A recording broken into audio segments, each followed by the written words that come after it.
everyone and welcome back to my channel. So for today's video I am doing one of my most requested videos ever, and it is a Raising Cane's mukbang.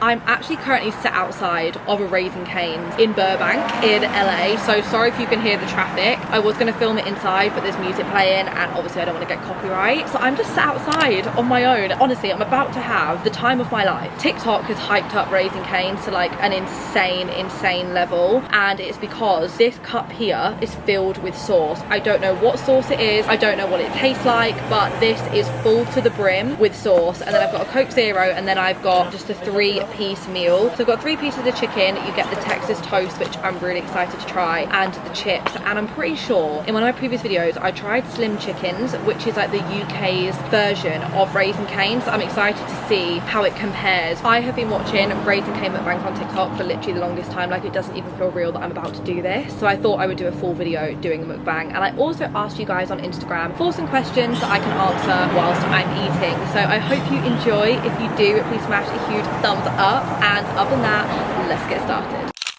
Okay, first of all, I think we just need to try the food before I answer anything. Let's smell the sauce. Oh wow, it smells completely different to what I imagined. It almost smells like a bit of an oniony burger sauce, but I can almost like smell the gherkins as well. Let's dip the chip in. Oh, this is just so ridiculous. Oh wow. A lemonade? I can barely hear you. Alright. That's what that reminded me. Anything else? Sorry, every single time a car goes through the drive-thru, I have realised I've sat right by it, which is really unfortunate, but let's try the chicken. The sauce is honestly incredible. It doesn't compare to Slim Chickens at all. Okay, wow. It tastes really salty and really peppery. Like, it's super seasoned. I'm gonna be honest, the chicken doesn't really taste anything special. Like, the chicken just tastes like chicken. It's the sauce that makes this whole meal insane. The sauce is just a little bit spicy, and I really like that. Okay, Texas toast. Let's give this a go. That's the one. Oh my goodness. Slim Chickens did nothing on this. That is so soft and so crunchy.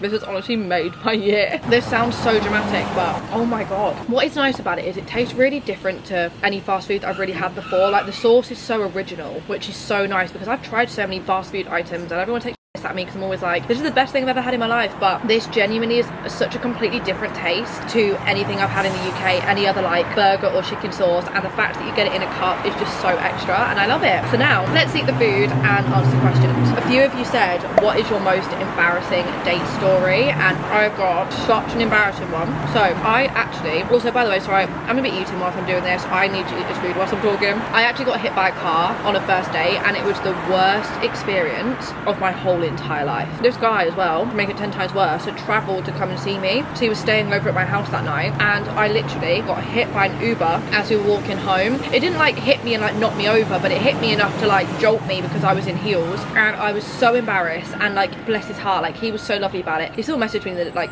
obviously he messaged me the next day. He was at my house the next day, but isn't like he messaged me when he left, and he wanted to see me again, but I got the ick about myself to the point I was like, I can't see you again because I've just been hit by a car in front of you, and I am so unbelievably embarrassed. I feel like a lot of these questions are relating to like dating, which is quite nice, because obviously I do my podcast, I've got my book that is coming out, which link down below. So yeah, I'm really excited about that, so I'm happy that a lot of the questions are related to that. But the next one is how to deal with seeing your friends in happy relationships when you're single. This is something that I have had to deal with at some point in my life. I think, like, it's weird saying I'm lucky, because like, I'm not lucky in this sense, but like two of my best friends, Callum and Freya, we haven't, well, all of us, like, I've had one proper boyfriend and like a couple of situationships, but like overall, like, us three haven't really had that many like relationships. We've dated loads but not had like full-blown relationships, and I think that has really helped because like we've all been single, but at the same time it can be really hard. I've seen a load of my best friends go through relationships, which I absolutely love seeing them super happy, and that is everything that I wanted for them, but sometimes you just miss spending time with your friends, so I get it. I think it's just one of those things where your friends have to find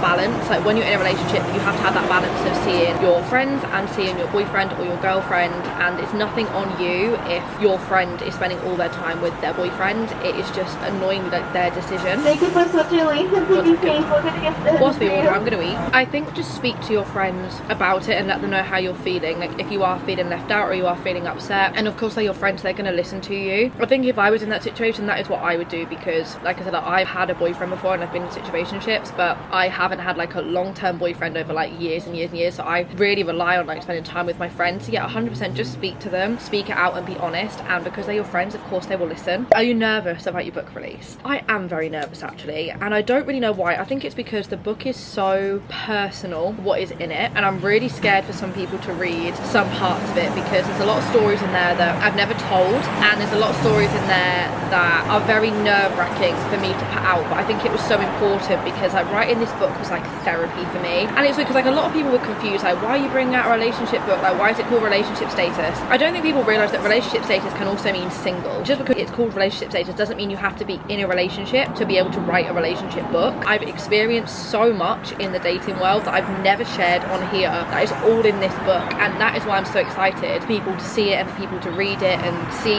exactly what it's about, and obviously to uncover all of the stories and my secrets, my dirty little secrets that I've only shared in this book. Callum's on his way over. But overall, yeah, I'm nervous, but I think I'm more so excited than I am nervous. So obviously there is going to be that element of like, oh my gosh, people are going to be reading like stuff that I never thought I would share, but also at the same time it's exciting. Like I said, it was writing that was like therapy, and I think it's just a whole other like venture for me to go down with book writing, and I'd love to write another one. If I get the opportunity, I will 1,000,000% write another one. What are your future house plans? I get asked this a lot because I've mentioned in videos here and there that I want to move out and I want to buy a place and I want to not be in my flat, but the more I sit and think about it, I actually absolutely love living in my flat and living in the centre of Manchester. And if I was to buy a house, that wouldn't be possible. When I buy a house, I really want to buy a house that's like either outer skirts of Manchester, so like Altrincham way or like Cheshire way or somewhere like that. And to me, like, I'm only 23 years old. I don't think I need to be, as amazing as it is that people on the property ladder, I don't think I need to be on it right now. I think I'd rather, even though some people say that renting is like a waste of money or whatever, I'd rather live in the city and enjoy living in the city with all of my best friends and experience like life at 23 and just go out and have fun and do all that stuff before I settle down and buy a house and like start having all of the serious bills, all the serious stuff. Like, even though I know I could do it, I'm just not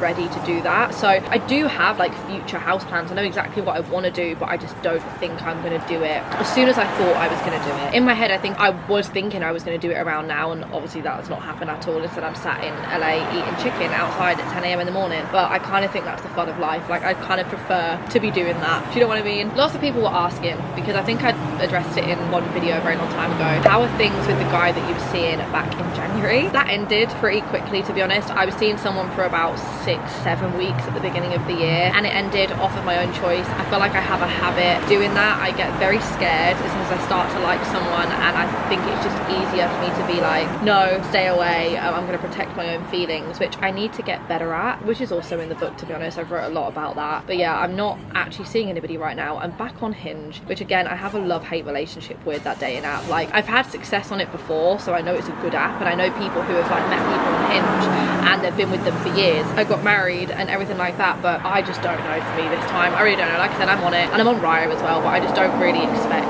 anything to come from the apps anymore. I feel like I would prefer to meet somebody in person at like a bar or something like that. This one's cute. Callum is actually sat behind the camera. What's your favourite memory with Byron or Callum? My one with Byron would be one that literally happened last week, and it was seeing the Northern Lights, because that has been on my bucket list for ever. And the fact that me and Callum, the week before, literally, were in Oslo, the Friday before, to go and see the Northern Lights, and then I see them at home the next week over my flat. Like, you can't make that up. Like, it's actually insane. And I just thought, when Callum rang me and was like, "I need to see the Northern Lights," I thought, babe, there's no way. Like, I literally had no hope or no optimism or whatever, because I was like, how have I not just seen them in Norway, but I'm about to see them in Manchester? And when I saw them, it was just the most insane, magical little bubble, and like the clip in Byron's vlog of us seeing them for the first time, it's the cutest thing in the whole entire world. So I think that would be one of my favourite memories with Byron, and maybe going to see Adele in Vegas, because that was like a wow moment. My favourite memory with you? What is my favourite memory with you? Do you have one with me?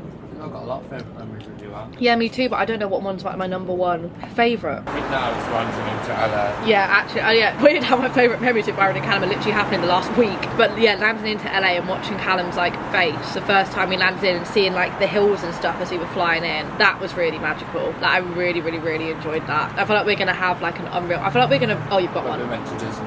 Oh, yeah. I completely agree with you. When me and Callum went to Disneyland last year, it was Callum's first time at Disney. And I was saying to him, Callum, you're going to come back a Disney adult. And he did not believe me. He was like, no, I'm not, blah, blah. I'm sure I'll love it. I'm not going to be a Disney adult. We were listening to the Disney song for like 3 weeks on repeat after that. That moment on that song. Yeah, that moment. And we were watching, I started doing the dance because I know it that well. It was like, I'm ready for the ride. We listened to the song. Tears in our eyes. But like, it was so, just such like a beautiful day and a beautiful moment. Then when we had champagne and we watched the fireworks at the end of the night and I've still got the glass, that was the cutest memory. Because I feel like they're my like 2 favourite memories of Callum and Byron. Right, I've got 2 last questions and then I actually need to eat this food before it goes cold. The first one is, what's your favourite fast food in America? My favourite fast food in America, I want to say it's this, but it's actually not. Like, as amazing as this is, and mine's a very unpopular one, but it's actually Panda Express, which like all my friends absolutely hate. Like, they really don't like it, but it's like a Chinese takeaway. Yeah, I guess. And you get like a plate and I get like honey chicken, sticky chicken, like broccoli beef, and to me that is like everything, because I love a Chinese back home and I'd do anything for Panda Express to come to the UK. So I feel like that's a very random one for me to pick, especially now I've tried this, but I would still choose Panda Express over like any American takeaway any day. This question was actually really lovely and a few people asked this but like worded it in different ways, and this is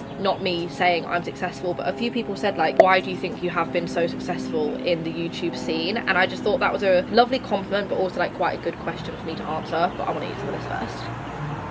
That toast. That toast. The toast is the best part of all of this. I think the reason that I have been so successful, first of all, and this is like tips for anyone who also wants to start YouTube, I think one, I've been so consistent with it for the last 12 years. I've uploaded on YouTube. I started obviously doing Mushy Monsters and then I went into doing like lifestyle, and then I found a real love for doing challenges and food videos and stuff. And I think, yeah, the consistency has honestly done me really well because I've been so consistent at it and I dedicate my life to it. And I think some people look at the job and it's like, it's very, very easy, and don't get me wrong, like it is an easy job. It has its challenges, but it is an easy job, but you have to be very smart with it. And I think if you can make a job that's actually quite hard look very easy and be very smart with it, you're doing a good job at it. I also think I just love the job so much. Like, to me it doesn't feel like work. To me, I'm living my dream every single day and living the life that I always dreamed of when I was younger. Like, I would watch like Zoe and Alfie and like the Americans like Alicia Marie and like My Life as Ava, and I would do anything to have been them, and that's what I wanted to be. And I feel like I'm like on my way to doing that now, which is like weird. Like, I remember if someone had said to me when I was 14 years old that I would be sat in LA with my best friend 10 years on. Thank you for switching lanes and picking Caines. What can I get started for you? BRB, they're just doing an order. The toast or bottled water will be $19.48 at the second window. The sauce is so Thank nice. you. Very vinegary. Vinegary, that's it. Oh my god, that's the way to describe it. It's vinegary. Would you like any ketchup on the side? And then your name? Do you not think this Logan? girl really sounds like a lemonade? So, Alright. No Chick-fil-A sauce? That's what she sounds like. She asked them, "Do you want more lemonade?" And I was like, oh my god, it's her. We get another car, 1 second, and then I can carry on. Sorry, like I said, every time a car goes by I can't talk because they're taking orders. But yeah, I think just because I love my job so much, I feel like that is why I've been so successful in the job that I'm doing. And like a lot of people do say with our job it is down to luck, and I think a lot of it is down to luck. I think I started at the very right time to be able to do what I do now, and I signed with the right management at the right time. But it also takes a lot of consistency, like I was saying, and a lot of constant work, which I don't think people actually realise. But like I said, it doesn't feel like a job. Like when you love something so much, it doesn't feel like work. Like this is work, but it doesn't feel like work. It's literally the most insane thing, and I have all of you to thank for that, like for allowing me to do this. It's literally just insane. I live my dream every single day thanks to you. So this is just a little thank you, because it really made my day seeing those questions. I am now actually going to go and eat my food, because every time I do a mukbang I can never sit and talk and eat my food at the same time, because I always feel really rude like talking with my mouth open. And I know in mukbangs people do that anyway, but I just really can't do it. But overall I would say that Raising Cane's is exceeding my expectations. Like I said, I had no idea what this sauce was going to taste like, and I think Callum has described it perfectly. It tastes very vinegary. Like the chicken's very salty, that's very vinegary, and the chips are also very salty, to be honest. But this Texas toast is the best thing that I've tried out of all of them. Like if I could take this and this home, this is exactly what I would want to try. But thank you so much for watching. I really hope you have enjoyed aside, I just love America. American fast food is just unbeatable, and I really wish I could put this in my suitcase home. But thank you so much for watching, and I will see you very soon for a brand new video. Bye.